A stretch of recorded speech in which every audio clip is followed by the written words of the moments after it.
কাজ করো তবে ভাতা দেবো এটা বলছি না, ভাতা ভাতার মতো চলবে, কিন্তু তুমি সুব্রত সেন তোমার কর্মক্ষমতাকে আমি সিস্টেমের সাথে যুক্ত করব, যেটা তৃণমূল আমলে হচ্ছে না। মানে সেই সিস্টেমটা কি? Infrastructure development. তুমি আমায় একটা কথা বলো সুব্রতা, পশ্চিমবঙ্গে 8,000 স্কুল বন্ধ হয়ে গেছে, 6,000 স্কুল একজন টিচার নিয়ে চলছে।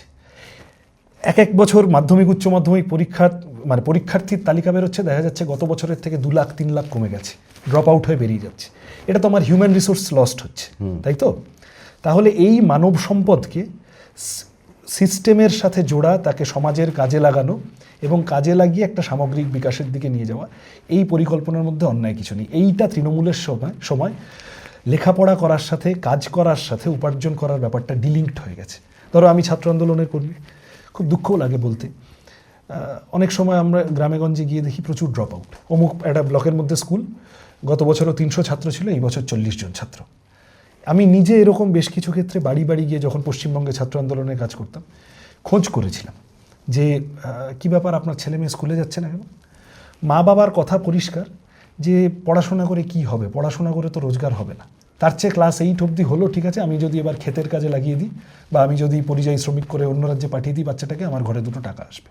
অর্থাৎ পরে ভোট কেটে যেতে পারে তো, কেননা তো বার্থ সার্টিফিকেট লাগবে তো, মানে সেটা তো এখন SIR ইত্যাদি, আমার ধারণা সেগুলো ব্যাকফায়ারই করবে বিজেপিকে, ওভাবে ভোটার কাটা যায় না। এইটাকে আমরা একটা জায়গায় আনার চেষ্টা করব। চতুর্থত আমি যেটা বলতে চাইবো সেটা হলো পরিবেশ বান্ধব উন্নয়ন। আমরা পরিবেশের জায়গা থেকে অত্যন্ত গুরুত্বপূর্ণ, মানে কি বলবো, অত্যন্ত ডাইভার্স একটা রাজ্য, এবং তৃণমূল আমলে দেদার লুট হচ্ছে। পাহাড় থেকে, নদী থেকে, বালি থেকে শুরু করে, কয়লা থেকে শুরু করে, তুমি কলকাতা শহর আশপাশ সব মিলিয়ে দেখো কি পরিমাণ বেআইনি নির্মাণ। একদম একটা পরিবেশ লুট করার অর্থনীতি, একটা কারাপশন ইকোনমি তৈরি হয়েছে।